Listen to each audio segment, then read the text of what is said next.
feel fatigue and we can't do the work that we need to do. Also, it can damage the brain functioning and make a brain fog in our minds. We must try to ignore the consequences which can be happen because of that. As we all know, air pollution consists of harmful substances like particulate matter, PM2.5, PM10, VOCs, volatile organic compounds, and toxic gases, CO2, and we can say that a lot of bad things that we unconsciously absorb in our body and can leave a health threat to our body basically. What we can do? We can fill that gap.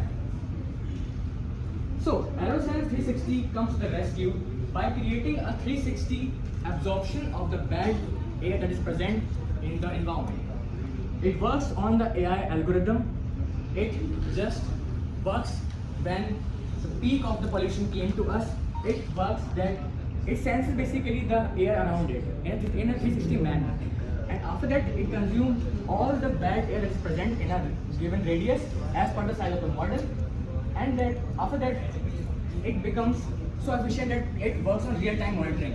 After monitoring, it works on the implementation of the clean air. It throws away the breathable clean air in its surrounding.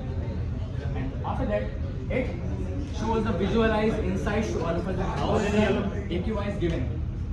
And AQI is also an important topic to touch because it consists of air quality index, which really impacts our environment and our health too.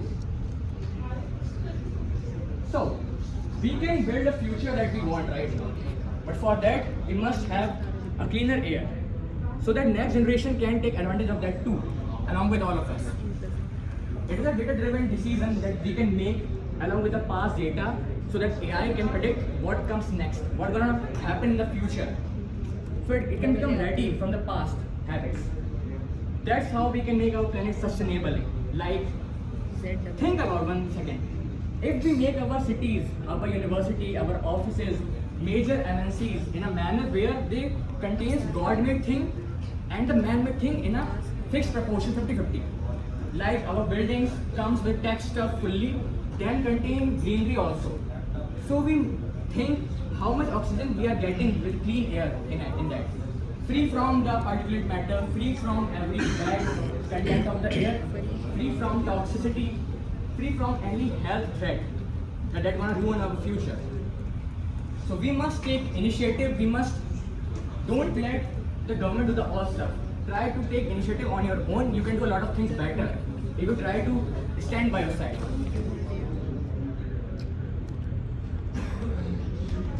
And I want to leave you all with one question, which says that if we measure everything which is very important for all of us in our daily life, then why we are not taking any initiative for the thing which makes us alive, the clean air. And also you can think that we can live without food for days, we can live without water for hours, but we can live very few minutes because of clean air. I mean to say that we can live without clean air for only for few minutes. That's why